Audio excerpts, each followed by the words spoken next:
निर्माण क्लासेस में आप सभी का स्वागत है। आइए नज़र डालते हैं आज की कुछ करंट अफेयर्स पर। प्रमुख दिवसों में से बात करते हैं। आज के प्रमुख दिवस विश्व मेट्रोलॉजी दिवस, जो कि 19 मई को मनाया जाता है। इस अवसर पर 4 भारतीय निर्देशक द्रव्य BND अर्थात एटानोल के लिए BND 9002, एटोरवास्टेटिन कैल्शियम के लिए BND 9003, पैरासिटामोल के लिए BND 9004 और ट्राइमेथोप्रिम के लिए BND 9005 जारी किए गए। ये भारतीय निर्देशक द्रव्य CSIR NPL नई दिल्ली और फार्माफिलेट्स analytics and synthetics limited Panchkula Haryana द्वारा संयुक्त रूप से विकसित भारतीय प्रमाणित संदर्भ सामग्री है। इन BND का उद्देश्य विश्लेषण के लिए उपायों के लक्षण एवं वर्णन के तरीकों के सत्यापन के उद्देश्य से संदर्भ मानकों के रूप में उपयोग किया जाना है। आज का पहला प्रश्न है, national centre for good governance NCGG द्वारा सिविल सेवकों के लिए 3 क्षमता निर्माण कार्यक्रमों कैपेसिटी बिल्डिंग प्रोग्राम किन देशों के साथ हुए? ऑप्शन ए श्रीलंका और मालदीव, ऑप्शन बी बांग्लादेश और मालदीव, ऑप्शन सी श्रीलंका और बांग्लादेश, ऑप्शन डी बांग्लादेश और म्यांमार। सही उत्तर है ऑप्शन बी बांग्लादेश और मालदीव। आइए इसकी व्याख्या करते हैं। सुशासन के लिए राष्ट्रीय केंद्र national centre for good governance NCGG की बढ़ी हुई गतिविधियों के साथ ही आज नई दिल्ली में बांग्लादेश के सिविल सेवकों 45 प्रतिभागियों के साथ 59वां बैच और मालदीव 50 प्रतिभागियों के साथ 22वां और 23वां बैच के सिविल सेवकों के लिए 3 क्षमता निर्माण कार्यक्रमों कैपेसिटी बिल्डिंग प्रोग्राम्स के समापन सत्र संपन्न हुए। यह क्षमता निर्माण कार्यक्रम CBC वर्ष 2024 तक मालदीव सिविल सेवा आयोग के साथ मालदीव के 1000 सिविल सेवकों और वर्ष 2025 तक बांग्लादेश सरकार के साथ बांग्लादेश के 1800 सिविल सेवकों के क्षमता निर्माण के लिए राष्ट्रीय सुशासन केंद्र NCGG के बीच हस्ताक्षरित समझौता ज्ञापन का हिस्सा है। NCGG प्रधानमंत्री श्री नरेंद्र मोदी द्वारा प्रतिपादित वसुधैव कुटुंबकम दर्शन के अनुरूप भारत और अन्य विकासशील देशों के सिविल सेवकों के बीच सहयोग और सीखने को बढ़ावा देने के लिए समर्पित है। इसका उद्देश्य इन सिविल सेवकों को जटिल और चुनौतीपूर्ण मुद्दों से निपटने के लिए आवश्यक कौशल से सुसज्जित करना है। विदेश मंत्रालय MEA के साथ साझेदारी में सुशासन के लिए राष्ट्रीय केंद्र national centre for good governance NCGG ने विभिन्न विकासशील देशों के सिविल सेवकों की क्षमता का निर्माण करने का दायित्व संभाला है। अब तक इसने Bangladesh, Kenya, Tanzania, Tunisia, Seychelles, Gambia, Maldives, Sri Lanka, Afghanistan, Laos, Vietnam, Bhutan, Myanmar, Nepal और कंबोडिया जैसे 15 देशों के 3500 से अधिक सिविल सेवकों को प्रशिक्षण प्रदान किया है। घरेलू और अन्य विकासशील देशों के सिविल सेवकों के लिए NCGG की क्षमता निर्माण पहलों का उद्देश्य नागरिक केंद्रित सार्वजनिक नीतियों, सुशासन और समाज के अंतिम व्यक्ति तक पहुंचकर नागरिकों के जीवन की गुणवत्ता में सुधार के लिए बेहतर सेवा वितरण को बढ़ावा देना है। सुशासन के लिए राष्ट्रीय केंद्र NCGG की स्थापना 2014 में भारत सरकार द्वारा कार्मिक, लोक शिकायत और पेंशन मंत्रालय के तत्वावधान में एक शीर्ष स्तरीय संस्था के रूप में की गई थी। दूसरा प्रश्न है, भारत का वैश्विक मछली उत्पादन में कौन सा स्थान है? ऑप्शन ए पहला, ऑप्शन बी दूसरा, ऑप्शन सी तीसरा, ऑप्शन डी चौथा। करेक्ट आंसर है ऑप्शन सी तीसरा। आइए इसकी व्याख्या समझते हैं। मछली भारत में भोजन, पोषण, रोजगार व आय का एक महत्वपूर्ण स्रोत है। मछली स्वस्थ पशु प्रोटीन और ओमेगा 3 फैटी एसिड का एक सस्ता और समृद्ध स्रोत होने के कारण भूख और कुपोषण को कम करने की अपार क्षमता प्रदान करती है। मछली उत्पादन पिछले 75 वर्षों में 22 गुना वृद्धि के साथ एक व्यावसायिक उद्यम में बदल गया है। साल 1950 से 51 में मात्र 7.5 लाख टन से शुरू हुआ भारत का कुल मछली उत्पादन 21-22 में रिकॉर्ड 162.48 लाख टन प्रति वर्ष तक पहुंच गया है। 2020-21 की तुलना में 21-22 में मछली उत्पादन में 10.34% की वृद्धि हुई है। आज भारत वैश्विक मछली उत्पादन में लगभग 8% हिस्सेदारी के साथ तीसरा सबसे बड़ा मछली उत्पादक देश है। मत्स्य उत्पादन में दूसरे स्थान पर है और दुनिया में शीर्ष कृत्रिम झींगा उत्पादक देशों में से एक है। जैसे कि हम मछली और मछुआरों की बात कर ही रहे हैं, तो इससे संबंधित हम सागर परिक्रमा यात्रा से भी कुछ तथ्य समझते हैं। सागर परिक्रमा यात्रा हमारे देश के महान स्वतंत्रता सेनानियों, नाविकों एवं मछुआरों को नमन करते हुए 75वें आज़ादी का अमृत महोत्सव की भावना के रूप में सभी मछुआरों, मत्स्य उत्पादकों और संबंधित हितधारकों के साथ एकजुटता प्रदर्शित करते हुए तटीय क्षेत्र में समुद्र में परिकल्पित एक विकासवादी यात्रा है।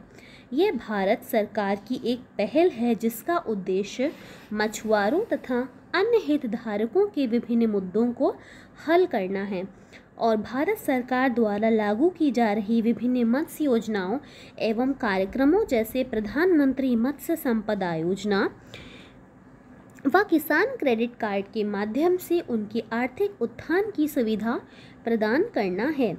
गुजरात में सागर परिक्रमा यात्रा के पहले चरण का कार्यक्रम आयोजित किया गया था, जो 5 मार्च 2022 को मांडवी से शुरू हुआ और 6 मार्च 2022 को गुजरात के पोरबंदर में पूरा हुआ।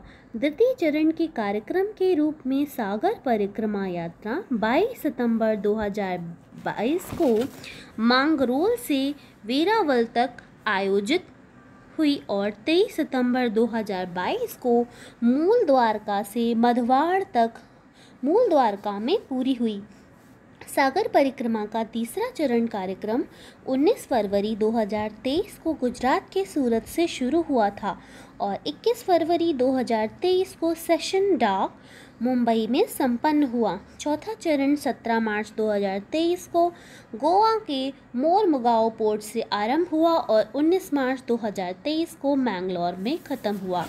इसका पांचवा चरण 5 मई 2023 को महाराष्ट्र के रायगढ़ से गोवा में संपन्न हुआ। तीसरा प्रश्न है, भारत की केसर राजधानी किसे कहा जाता है? Option A Pampore, option B Kupwara, option C Anantnag, option D Shopian. इसका सही आंसर है ऑप्शन ए पंपोर। क्योंकि तीसरी G20 टूरिज्म वर्किंग ग्रुप की बैठक 22 से 24 मई 2023 तक जम्मू और कश्मीर के श्रीनगर में आयोजित की जाएगी। और चूँकि हम श्रीनगर की बात कर रहे हैं तो हम ये जानते हैं कि श्रीनगर की पंपोर को भारत की केसर राजधानी कहा जाता है। ठीक उसी प्रकार से कश्मीर के अनंतनाग, शोपिया और कुपवाड़ा अखरोट के लिए फेमस हैं। नेक्स्ट, G7 शिखर सम्मेलन की बैठक कहाँ हो रही है? Option A Australia, option B USA, option C चीन, ऑप्शन डी जापान। इसका सही उत्तर है ऑप्शन डी जापान। प्रधानमंत्री श्री नरेंद्र मोदी ने हिरोशिमा में G7 शिखर सम्मेलन के दौरान 20 मई 2023 को जापान के प्रधानमंत्री महामहिम श्री फुमियो किशिदा के साथ द्विपक्षीय बैठक की। प्रधानमंत्री मोदी ने मार्च 2023 में उनके द्वारा उपहार स्वरूप दिए गए बोधि पौधे को हिरोशिमा में लगाने के लिए प्रधानमंत्री किशिदा को धन्यवाद दिया। राजनेताओं ने द्विपक्षीय विशेष रणनीतिक और वैश्विक साझेदारी को और मजबूत करने के तरीकों पर सहमति व्यक्त की। विचार विमर्श में शिक्षा, कौशल विकास, पर्यटन, पर्यावरण के लिए जीवन शैली, हरित हाइड्रोजन, उच्च प्रौद्योगिकी, सेमीकंडक्टर और डिजिटल सार्वजनिक अवसंरचना जैसे क्षेत्रों पर ध्यान केंद्रित किया गया। आतंकवाद का मुकाबला करने और संयुक्त राष्ट्र में सुधार पर भी चर्चा हुई। 19 से 21 मई तक होने वाले G7 शिखर सम्मेलन के संबंध में प्रधानमंत्री की जापान यात्रा के दौरान महात्मा गांधी की प्रतिमा भारत और जापान के बीच दोस्ती और सद्भावना के प्रतीक के रूप में हिरोशिमा शहर को भेंट की गई है। पद्म भूषण पुरस्कार से सम्मानित श्री राम वनजी सुतार ने 42 इंच लंबी कांस्य प्रतिमा को तैयार किया है। मोतोयाशु नदी से सटा यह स्थल प्रतिष्ठित एबम डोम के करीब है। अगला प्रश्न है, धार स्थित पीएम मित्र पार्क कहाँ स्थित है? Option A Uttar Pradesh, option B Madhya Pradesh, option C Tamil Nadu, option D Rajasthan. इसका सही उत्तर है ऑप्शन बी मध्य प्रदेश। आइए इसकी व्याख्या समझते हैं। मध्य प्रदेश के धार जिले की बदनावर तहसील के भेंसोला गांव में पीएम मित्र पार्क स्थापित करने के प्रस्ताव को मार्च 2023 में भारत सरकार से औपचारिक स्वीकृति मिल गई है। पीएम मित्र पार्क 50,000 लोगों के लिए प्रत्यक्ष रोजगार और 1.5 लाख लोगों के लिए अप्रत्यक्ष रोजगार सृजित करेगा। मध्य प्रदेश के भेंसोला स्थित पीएम मित्र पार्क पहले ही देश भर के प्रमुख वस्त्र और परिधान समूहों से 6,000 करोड़ रुपए से अधिक के निवेश के आशय आकर्षित कर चुका है। केंद्र सरकार ने पीएम मेगा समेकित वस्त्र क्षेत्र एवं परिधान पीएम मित्र स्कीम के तहत 7 मेगा टेक्सटाइल पार्क स्थापित करने की योजना की घोषणा की थी। ये पार्क मध्य प्रदेश के अतिरिक्त तमिलनाडु, तेलंगाना, कर्नाटक, महाराष्ट्र, गुजरात और उत्तर प्रदेश में स्थापित किए जा रहे हैं। हमारा अगला प्रश्न है, पश्मीना प्रमाणन केंद्र PCC का उद्घाटन कहाँ किया गया? Option A Dehradun, option B Kashmir, option C Ladakh, option D Mandi. इसका सही आंसर है ऑप्शन ए देहरादून। आइए इस प्रश्न की व्याख्या समझते हैं।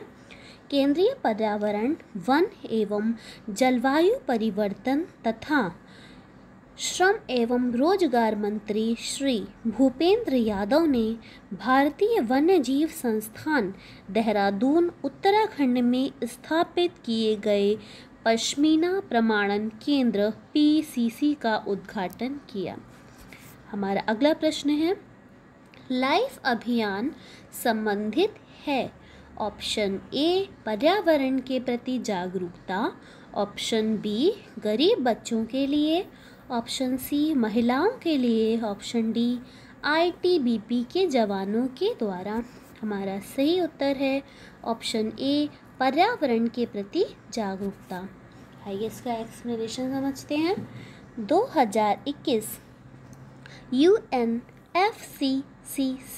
COP26 के दौरान ग्लासगो में दुनिया भर के नेताओं के शिखर सम्मेलन में माननीय प्रधानमंत्री ने LIFE पर्यावरण के अनुकूल जीवन शैली की अवधारणा सामने रखी थी। पर्यावरण के अनुकूल जीवन शैली यानी लाइफ अभियान के हिस्से के रूप में राष्ट्रीय सतत तटीय प्रबंधन केंद्र के स्कूबा गोताखोरों तमिलनाडु राज्य के पाक बे क्षेत्र में स्थित तटीय गांव मुनैकड़ू के पास पानी के अंदर सफाई अभियान चलाया। पाक बे पानी का छिछला क्षेत्र है जो भारत के दक्षिण पूर्वी तट और श्रीलंका के उत्तरी तट के बीच स्थित है। यह विशाल पाक जलडमरू का ही एक हिस्सा है जो उत्तर पूर्व में बंगाल की खाड़ी को दक्षिण पश्चिम में मन्नार की खाड़ी से जोड़ता है। हमारा अगला प्रश्न है, युद्ध अभ्यास समुद्र शक्ति 23 कहाँ संपन्न हुआ? ऑप्शन ए पूर्व हिंदी महासागर, ऑप्शन बी पश्चिम हिंद महासागर, ऑप्शन सी उत्तर चीन सागर, ऑप्शन डी दक्षिण चीन सागर। हमारा सही उत्तर है ऑप्शन डी दक्षिण चीन सागर। आइए इसकी व्याख्या समझते हैं। भारत और इंडोनेशिया के बीच चौथा द्विपक्षीय नौसैनिक अभ्यास समुद्र शक्ति 23 19 मई 2023 को दक्षिण चीन सागर में संपन्न हुआ। 17 से 19 मई 2023 का समुद्री phase ASW corvette, INS Kavaratti, Chetak helicopter और एक डॉर्नियर समुद्री पेट्रोल विमान की भागीदारी का साझा साक्षी बना। इंडोनेशिया की नौसेना में KRI सुल्तान, इस्कांदार मुदा, पैंथर हेलीकॉप्टर और सोइन 235 समुद्री पेट्रोल विमान भी शामिल हैं। हमारा अगला प्रश्न है, कर्नाटक के मुख्यमंत्री और उप मुख्यमंत्री के रूप में शपथ ग्रहण की। इसका उत्तर है श्री सिद्धारमैया जो कि मुख्यमंत्री हैं, और कर्नाटक के उप मुख्यमंत्री के रूप में श्री DK शिव कुमार ने शपथ ग्रहण की। थैंक यू, धन्यवाद।